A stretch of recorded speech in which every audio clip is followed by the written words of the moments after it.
Hey, Ruby, Young Cam, Young Cam. Ah, c'est moi. Je viens de revenir de Londres. Dites la vérité, vous avez cru que c'était Nima Doké. Dites la vérité, on se ressemble un peu. Hein. Ouais, changé de coupe de cheveux. Ah là là là là, les gars. La défaite là, ça m'a fait mal. Pour ceux qui montent sur les autres réseaux sociaux, Insta, Snap, TikTok, vous avez pu voir. Hein. Voilà, la défaite, ça m'a fait mal. Mais bon, il y a quand même des bonnes choses à dire sur ce match.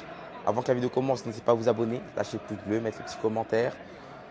J'ai dû regarder le match une deuxième fois, oui, parce que j'avais une vision biaisée un peu au stade. Vous voyez, ils n'avaient pas les replays, tout ça, vous ne comprenez pas tout. Du coup, j'ai regardé le match et je suis prêt pour le débrief. C'est parti. Ah, Chelsea. Première pour Maresca au bridge. Défaite. Ah, défaite directe. J'étais là-bas, moi, franchement, je vous dis la vérité. euh, Ça me fait mal. Ça me fait mal de perdre le premier match au Stamford Bridge. Tu sais que les dernières saisons ont été compliquées. Perdre d'emblée comme ça, j'avoue que ça fait que tu commences pas super bien ta saison. Mais après, on relativise. Voilà. C'est contre Manchester City. C'est un des adversaires contre lesquels tu comptes déjà plus ou moins une défaite avant que la saison commence. Voilà. C'est des adversaires, du moins, tu sais que tu vas perdre des points. Voilà. C'est pas une surprise non plus la défaite. Mais voilà, moi, j'attendais peut-être un match nul. Ouais, un bon match nul en vue des matchs de la saison dernière. Après, voilà, on a changé de coach. Tout est différent. Du coup, voilà. Dans l'ensemble, ça n'a pas été mauvais du tout. Par contre, il y a des bonnes choses à dire dans ce match-là. Ça n'a pas du tout été mauvais. On a pu tenir Manchester City. En termes de position, c'était du 50-50. Là, c'était pas une histoire de City nous domine, il nous accule et on joue en contre. Voilà, ça aurait pu être aussi comme ça, mais voilà, ça n'a pas été le cas. Là, franchement, en termes de possession, ça a matché. Peut-être du 48-52. En termes de tir aussi, c'est à peu près équivalent. En termes d'expected goal aussi, il me semble que c'est à peu près aussi équivalent. Sans mentir, on s'est plutôt bien débrouillé. Quand tu regardes les stats, tu dis que ce match-là, ça peut être un nul ou bien un 2-1, un partout, un 2-0, pas spécialement. Voilà. Après, voilà, il y a des différences qui ont été faites dans les deux surfaces différemment, ce qui fait que City a pu gagner ce match. Alors voilà, il y a plein de petits détails aussi hein, qu'on va revoir aussi, qui ont expliqué la victoire de Manchester City au Bridge. Voilà. Maresca, pour cette première, on va dire la vérité, on a tous été, je pense, surpris un peu par la compo. Surpris mais pas. Surpris mais pas trop. Je sais pourquoi. Parce que la pré-saison, il nous a sorti des tests, voilà, avec sa tactique, sa philosophie de jeu. Oui, moi, c'est en phase d'opposition, trois défenseurs, etc. Le latéraux inversé et son histoire de, ouais, on veut des vrais ailiers qui percutent sur les deux côtés. Et voilà, ceux qui veulent jouer le ballon, soyez au milieu et le reste, laissez les couloirs pour des gars qui tuent. Voilà. On a eu ça pendant la pré-saison, ça s'est pas super bien passé. On a vu les idées étaient bonnes, mais ça s'est pas super bien passé. Au final, là, ce premier match face à Manchester City, il décide de tout changer. Un peu à l'image de Pochettino l'an dernier. Hein. Lors de la pré-saison, on a eu droit à un 4-2-3-1, top pré-saison, etc. Dès qu'on débute la saison, c'est fini tout ça. Liverpool, on joue dans une composition, c'était quoi C'était une sorte de 4-4-2 avec Sterling Jackson en pointe, Chukwuemeka, Enzo et Caicedo, non pas Caicedo, c'était Gallagher à un moment parce que Caicedo n'était pas encore là. Et après, on avait droit à un Chilwell qui montait super haut, on avait un Rhys James, et voilà, c'était vraiment pas mal. Je me rappelle que voilà, Pochettino avait tout changé contre un match contre Liverpool qui a été plutôt bien aussi, qu'on aurait dû gagner, je pense, pour moi à l'époque, mais on l'a pas fait. Mais voilà, ces coachs-là ont eu le même réflexe, genre vraiment de tout changer au dernier moment. Après, ça peut s'expliquer par le fait qu'il sait que ça s'est pas bien passé la pré-saison et que tu joues contre un Manchester City. En fait, c'est surtout aussi l'adversaire hein, qui fait que ces coachs-là ont décidé de changer tout. Parce que bon, au final, Pochettino, à la fin de la saison, il revient sur son 4-2-3-1, sur ses idées initiales. Et je pense que Maresca aussi sera la même chose. À la fin du championnat, on jouera dans sa philosophie de jeu. Mais pour l'instant, je pense qu'il s'est dit, ça s'est pas bien passé la pré-saison. Il ne faut pas que je fasse trop de changements brutaux par rapport à ce que les joueurs savent faire. On joue contre City, voilà, on va aller mollo. Et du coup, je pense que c'est ce qui s'est passé. On a eu droit du coup à nos latéraux Cucurella et Gusto qui ont joué comme des latéraux. Voilà. On a eu droit après à un milieu de terrain à 3, Caicedo, Lavia et Enzo. Lavia, franchement, vu de la précision, c'était pas une surprise de le voir. Et du coup, moi aussi, je m'attendais. En vrai, en vue du statut que Enzo et Caicedo ont, je m'attendais à les voir un peu au milieu de terrain. Après, voilà, c'était Lavia, j'avais un peu de doute. Je me dis peut-être il va hésiter. Mais au final, il n'a pas hésité et ça a été un très bon choix. Et en attaque, il nous a mis notamment un Jackson, Palmer, Coucou. Trois invités de marque, Palmer, Jackson, non, Palmer, Coucou, sur les couloirs. Je me suis dit, à voir. Parce que tu décides de ne pas mettre de vrais ailiers là. Là, c'est vraiment des limites des milieux offensifs. Hein. Les gars, ils font que rentrer à l'intérieur. Tu dis, À voir ce que ça va donner, franchement. Après, c'est des joueurs qui jouent ballon. Voilà, du coup, tu t'attends à une certaine connexion. Au final, ça s'est pas passé comme je l'attendais. Mais comme je dis, dans l'ensemble, ça s'est bien passé. Du coup, voilà. On se prend le premier but sur une action où Doku réussit à faire une passe pour Bernardo Silva dans une poche très très short. C'est Fofana hein, qui perd de vue Bernardo Silva. Il passe dans son dos, il ne le voit pas. La passe Doku était intéressante. L'espace qu'il a cherché était intéressant. C'était pas facile pour Bernardo Silva de réagir dessus. C'est qu'en vrai, même si Fofana l'a laissé passer, c'était pas évident non plus pour Bernardo Silva de réagir parce qu'il était vraiment dans un mouchoir de poche. Vraiment, il dévie ce ballon pour Haaland. Franchement, la déviation, elle était incroyable de la part de Bernardo. Et Haaland qui finit derrière. Hein. Et Cucurella qui essaie de le mettre en coup de physique, ça passe pas. Et il finit. Franchement, Haaland, quand il se retrouve devant les cages, c'est terrible à dire, mais le frérot, il va jamais rater, j'ai l'impression. Moi, dès qu'il s'est positionné comme ça, je savais que ça allait rentrer. Ah, je savais. Après, Cucurella qui n'a pas réussi à le prendre, surtout que le frérot Cucurella, après la victoire de l'Euro, là, ça faisait des musiques, là. Hé, Cucurella, c'est comme la paille, là, pour ceux qui ont vu. Et il disait comme quoi il allait pocket talent dans son truc. Au final, cette première action, elle te fait mentir, Cucurella. Mais bon, ça vient dans les 18 premières minutes. Il y a encore tout le match à jouer après. On se débrouille bien, on se procure aussi des occasions. Au final, elles n'ont pas été si pertinentes que ça. Il y a eu des situations où on pouvait demander des pénaltys. Voilà, c'était assez bof.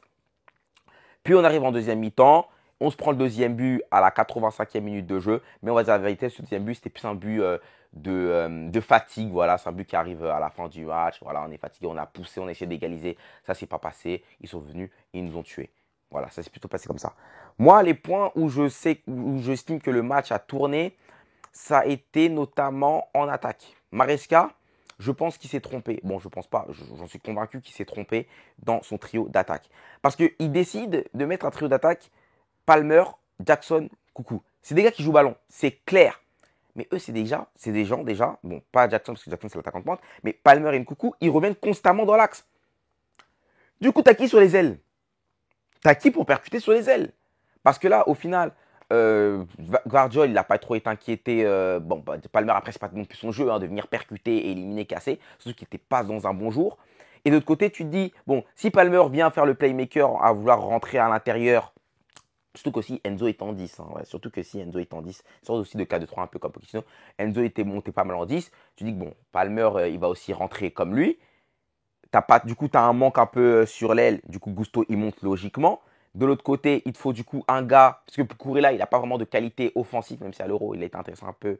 En fait, je sais qu'il a fait le passif. Mais Cucurella, c'est surtout sur le point défensif qu'il est intéressant, où il met vraiment la dalle. Mais offensivement, il ne sait pas trop se déplacer.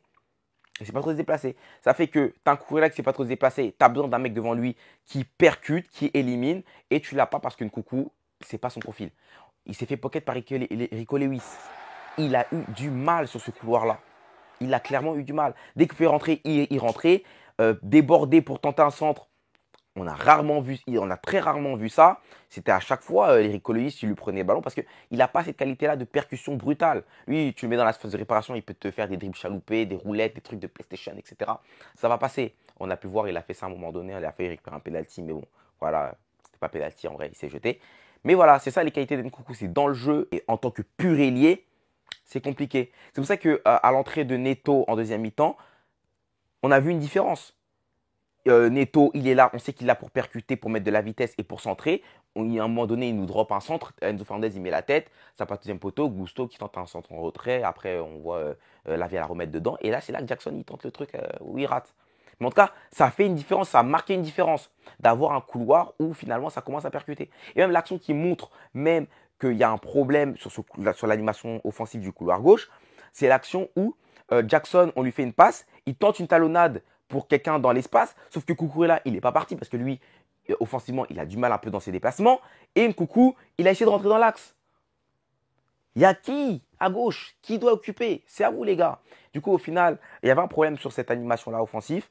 Maresca, je pense qu'il a dû le comprendre un peu tard. Du coup, il fait rentrer Neto et juste Neto. Moi, je m'attendais franchement déjà à la base à une situation de Noni Madueke. Parce que bon, il a fait une bonne pré-saison, mais bon, il n'a pas été. Bon, je comprends, tu veux stabiliser ton milieu de terrain en mettant Enzo, Caicedo et Lavia. Du coup, forcément, Palmer, tu vas le faire jouer à droite. Mais à un moment donné dans le match, tu te dis que Palmer, déjà qu'il était un peu dans le dur, va en 10.